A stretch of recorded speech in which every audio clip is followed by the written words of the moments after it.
Welcome back to AD centre. Last topic जो था escape speed से पहले का था, इसलिए एस्केप स्पीड ही अब स्टार्ट करते हैं। सैटेलाइट की इम्पोर्टेंट और उसके इम्पोर्टेंट यूजेस ऑफ सैटेलाइट्स में पढ़ लिया था। अभी जो पढ़ेंगे हम एस्केप स्पीड के बारे में पढ़ेंगे कि ये क्या होती है और ये क्यों इतनी इम्पोर्टेंट है। एस्केप का मतलब क्या होता है? बाहर चले इसके जाना, मतलब हाँ। छूट जाना, हम्म, ऐसा टाइप का कुछ है ना। ख़त्म हो जाना। एस्केप करने का मतलब है भाई, तुम अब जैसे एक लेवल पे गुस्सा होता है, उसके बाद एस्केप हो जाता है गुस्सा, ऐसा कुछ है। हाँ, उड़ जाता है। उड़ जाना, हट जाना, चले जाना। अब हम्म, कंप्यूटर में भी एक एस्केप का बटन होता है, उससे भी कोई प्रोग्राम जो चालू हाँ। होता है वो बंद हो जाता है, ख़त्म हो जाता है। तो एस्केप स्पीड भी कुछ इसी टाइप की है कि जब हम किसी बॉडी को सरफेस ऑफ अर्थ से ऊपर की तरफ फेंकते हैं तो किसी स्पीड से वो जाता है ना। हम्म, और उस स्पीड से वो जा करके कुछ ऊंचाई तक जाकर फिर वो वापस आ जाता है, क्योंकि एक मोशन जो है उसके सॉरी एक फोर्स जो है उसके अपोजिट साइड में एक्ट कर रहा है, जिस तरफ बॉडी जा रही है उसके अपोजिट साइड में, जिसकी वजह से हम्म, वो कुछ दूर तक तो उस फोर्स की वजह से जा पाता है जो इस बॉडी में लगाई गई है। और उसके बाद जब वो फोर्स उस लगने वाले अपोजिट लगने वाले फोर्स से कम रहता है तो वो वापस आने लगता है। ठीक है। हाँ। अगर हम उसे और ज़्यादा तेज फोर्स दे करके भेजें और ज़्यादा स्पीड में भेजें तो हो सकता है वो कुछ और हाइट गेन कर ले, उसके बाद आकर के नीचे गिरे। हम्म, ऐसे तब तक होता रहेगा जब तक वो ग्रेविटेशनल फील्ड के एकदम बॉर्डर पे जाकर के पार ना हो जाए। पार कब होगा? जब एकदम ऐसी स्पीड होगी कि वो ग्रेविटेशनल फील्ड तक पहुंच जाए या उससे थोड़ा सा ज़्यादा आगे पहुंच जाए, है ना। हाँ। अभी है ना, जब बहुत ऐसी कोई मतलब कोई ऐसी स्पीड होगी जो उसको पार कर जाए, तो जैसे ही वो पार कर जाएगी तो इट मीन्स कि जिस मिनिमम स्पीड पे वो वहां तक पहुंची है, मिनिमम बोल रहे हैं क्योंकि उसके बाद तो तुम जितना भी बढ़ा दो स्पीड तो वो बाहर तो हो ही जाएगा, हाँ, लेकिन वो कम से कम फोर्स जिसमें वो बाहर हो वो एस्केप स्पीड। वो कहलाएगा escape speed.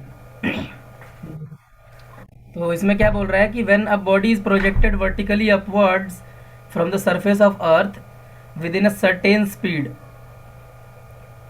its motion is opposed by gravitational pull and resistance of earth's atmosphere. Due to it the body rises up to a certain height hmm, and then fall back to the earth. As speed of projection is increased, the body attains a greater height before falling, हम्म, है ना। अगर speed बढ़ा देते हैं तो ज़्यादा height ले लेगी गिरने से पहले। हाँ।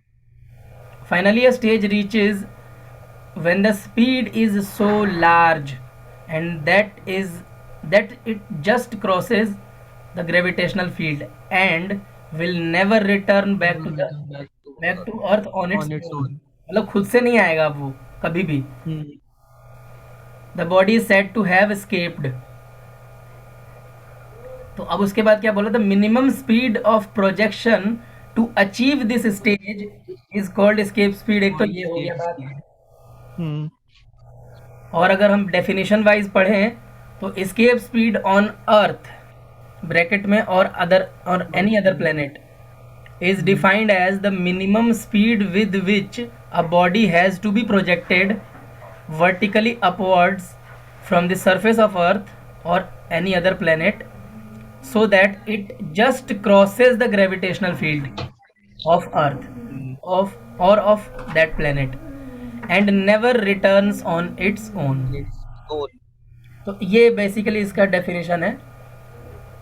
अच्छा, हम्म, चूंकि gravitational field of earth extends up to infinity, since the gravitational field of earth or of a planet extends up to infinity, hence the escape speed is apparently that speed which which a projectile must have at earth's surface। So that. Earth के surface पे होना चाहिए। So that may B.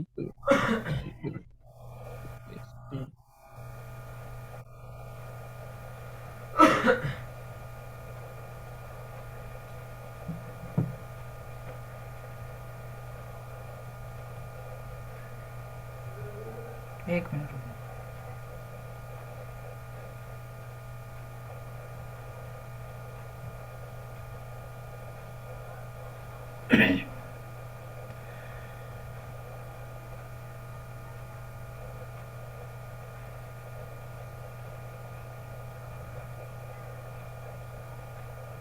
हम्म। तो इसकेप speed वो speed होनी चाहिए कि वो इन्फिनिटी तक चली जाए। कहने का मतलब यही है, क्योंकि अगर जैसे ही ग्रेविटेशनल फील्ड से वो बाहर चला जाता है ना जिस मिनिमम स्पीड पे, तो उसके बाद वही स्पीड वो अटेन करके इन्फिनिटी तक चला जा सकता है। हम्म, तो इसका मतलब है कि जो अर्थ से जिस स्पीड से फेंका गया था बाहर, लेवल मिनिमम वाला जो स्पीड था बाहर जाने वाला, तो वही स्पीड हाँ। हम मानेंगे कि इन्फिनिटी तक पहुंचा देगा। हम्म, अच्छा। तो लेट, अब हम इसको डेरिवेशन के हिसाब से देख लेते हैं। Let earth be a perfect sphere of, फिर से आ गया ये सब कहानी। ठीक है, तो ये समझ लेना। हाँ। Let the body of radius mass equal M is to be to. Projected from a point A. यहाँ से पॉइंट ए से प्रोजेक्ट किया जा रहा है पी की तरफ, फिर क्यू की तरफ, ऐसे। ठीक है। हम्म,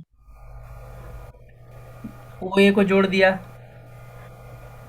और उसे फर्दर प्रोड्यूस कर दिया आगे, डॉट डॉट डॉट करके।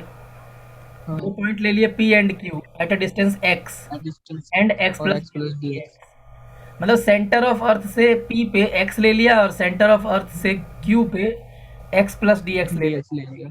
हाँ, एक्स प्लस डी एक्स ले लिया। ठीक है। हाँ।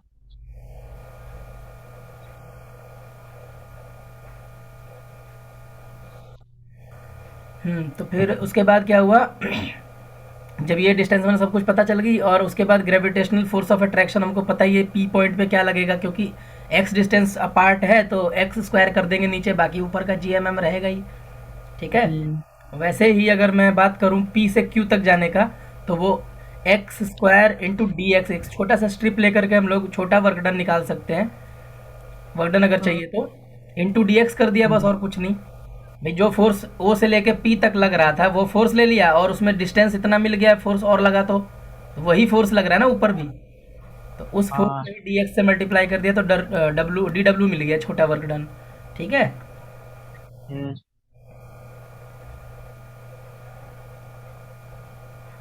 Total work done in taking the body against gravitational attraction from surface of earth is x equal to r। मतलब x इक्वल टू जब r था तब की बात है। Total work done in taking the body against gravitational attraction, मतलब उसके opposite side में, to a region beyond the हाँ। ग्रेविटेशनल फील्ड टू अर्थ, यानी कि x की वैल्यू इन्फिनिटी तक, इंफिनिटी तक। Can be calculated by integrating the above expression within the limits x equal to r to x equal to infinity. r से infinity तक लेंगे हम distance, अगर टोटल वर्क डन हाँ। चाहिए तो। हम्म, तो डब्ल्यू का फॉर्मूला क्या हो जाएगा? वही फॉर्मूला है, डी डब्ल्यू की जगह डब्ल्यू कर दिया इंटीग्रेट करके, और इंटीग्रेशन का साइन दे दिया, उस पे ऊपर इन्फिनिटी नीचे आर, लिमिट लगा ली। G M M upon X square और डी एक्स करके उसकी लिमिट से हमने सॉल्व करा।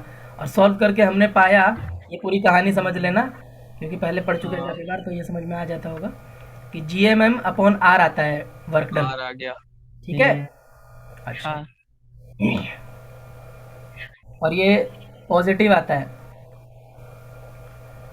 हम्म, This work done is the cost of kinetic energy, is at the cost of kinetic energy given to the body at the surface of earth। ठीक है, ये work done kinetic energy की वजह से आ रहा है। Hmm, if V E the escape speed, मान लिया कि वी ई जो है वो escape स्पीड है of the body hmm, projected from the surface of earth, then kinetic energy M one by two M V E square हो जाएगा। हाँ। तो यहाँ से वी की वैल्यू क्या मिलेगी? Root two G under M root upon R. Two G M upon R. हाँ। याद रख लो। कोई डाउट है? नहीं।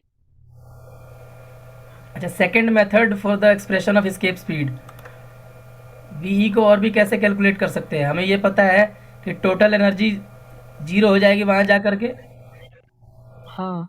Kinetic energy plus potential energy दोनों को एल्जेब्रिक सम कर दिया, और ये इस सॉल्व करने के बाद वही चीज़ आ गई, बस इस जो G M M upon R था वो इधर आ गया, और फिर से वही आ गया, हम्म, है ना?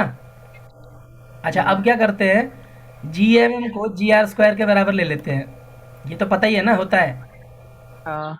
जी एम अपॉन आर स्क्वायर, होता था जी की वैल्यू, छोटे हाँ। की वैल्यू, तो उससे ये मिल गया। हम्म, उससे हमने ये निकाला तो रूट टू जी आर आ रहा है। ये इंपॉर्टेंट है, इसको याद रखना। Under root two G root R. Two G R ले लिया, और इसमें मास जो है, अगर रो मीन डेंसिटी है तो मास कितना होगा, ये होगा। हम्म अच्छा, और M G to two G M upon R जो फॉर्मूला पीछे आया था, उसमें एम की वैल्यू ये पुट कर दी, तो डेंसिटी के रूप में भी हमें इसके वेलोसिटी का फॉर्मूला मिल गया। हाँ, इस तरीके से भी लिखा जा रूट सकता है। 8/2। हम्म तो ये तीन तरीके के फॉर्मूले हो गए, 45, 46, 47, जो इक्वेशन नंबर्स हैं। Are different hmm expression for the escape speed of the body. From this relation we conclude that the value of escape speed of a body does not depend upon the mass. Small mass पे तो depend करता नहीं है ये, ठीक है। Hmm and its angle of projection from the surface of earth, तो इसके एंगल पे भी डिपेंड नहीं करता कि किस तरीके से फेंका जा रहा है, बस ये है कि फेंका जा रहा है और फेंक ही दिया जा रहा है, ठीक है। हाँ the value of escape speed depends upon the mass and the radius of planet. यहाँ प्लैनेट बोला है, हो सकता है दूसरा कोई प्लैनेट हो अर्थ के अलावा, इसलिए प्लैनेट बोल दिया। हाँ। From the surface of which the body is to be projected. इसका मतलब है कि ठीक है, डिफरेंट ठीक। प्लैनेट्स के लिए डिफरेंट उसकी वैल्यू होगी escape स्पीड की, क्योंकि अलग अलग वजन होता है, अलग अलग रेडियस होगा सबका, और वो हम्म उस पर डिपेंड करता है इसीलिए। और जो डेंसिटी है उसके रूट टाइम्स डायरेक्टली प्रोपोर्शनल होता है वी की वैल्यू। यहाँ दिखाई दे रहा होगा, रूट में रो है ना इधर, अगर वी। हाँ। अच्छा, तो अगर हाई डेंसिटी का प्लैनेट है तो इसके स्पीड क्या होगा, ज़्यादा होगा, हम्म है ना, लो डेंसिटी वाले से। हाँ। अच्छा, अब अर्थ के लिए मान लेते हैं, अर्थ के लिए कितना होता है, तो 11.2 किलोमीटर पर सेकेंड। 11.2 किलोमीटर पर सेकेंड। ये याद रख लो। ये पुट करोगे ना जब जी की वैल्यू 9.8 और 6.4 into ten hmm power six R की वैल्यू, और इसमें यहाँ रूट टू जी आर वाले में डाल हाँ दोगे, तो तुम्हें ये सॉल्व होकर के आएगा, ठीक है। हाँ। इफ स्पीड ऑफ प्रोजेक्शन, अच्छा एक second, V is less than V E, escape speed ve, that is v less than ve, the body will reach at certain height, may either move in the orbit around the planet or may fall back to the planet। ve ज़्यादा होना चाहिए उस वाले v से, तभी वो बाहर जाएगा, अदरवाइज वो फॉल बैक हो जाएगा। if speed of projection v of the body from the surface of a planet is greater than the escape speed ve of that planet, the body will escape out from the gravitational field hmm of that planet and will move in the interstellar space with this velocity v dash। उससे अगर ज़्यादा velocity है, हाँ। एक speed से ज़्यादा अगर हमारी वेलोसिटी स्पीड ऑफ प्रोजेक्शन की, तो वो क्या करेगा, हम्म इंटरस्टेलर वो होगा, साइड साइड मतलब पूरा जहाँ पर ग्रेविटेशनल फील्ड नहीं है उसके बाहर वो चक्कर लगाएगा ऐसे हम्म ऑर्बिट टाइप का, उस वेलोसिटी में मूव करने लगेगा।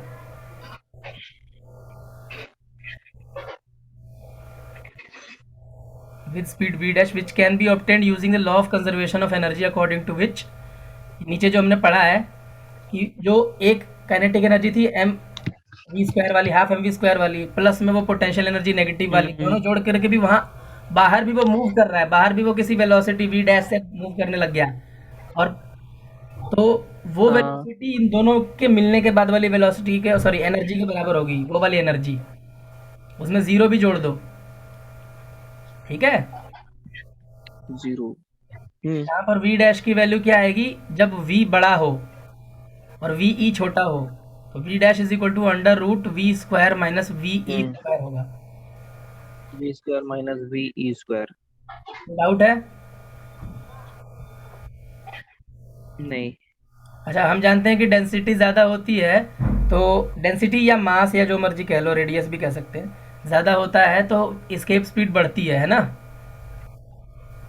मतलब ज़्यादा हाँ। तेज़ी से फेंकना पड़ेगा, ऐसा कहने का मतलब है। हम्म तो जुपिटर की 60 किलोमीटर पर सेकंड होती है, सन की होती है 618 किलोमीटर पर सेकंड, और मून की 2.3 किलोमीटर पर बचा second. They. A planet or a moon will have no atmosphere if the root mean square speed of the gas molecules in their atmosphere is greater than their escape speed, ठीक कि भाई escape speed से ज़्यादा अगर gas molecule की speed हो जाए ना तो वहाँ पर एटमॉस्फेयर ही नहीं रहेगा। हम्म, मेरा कहने का मतलब समझ रहा है क्या बोला मैंने? नहीं, एक बार और।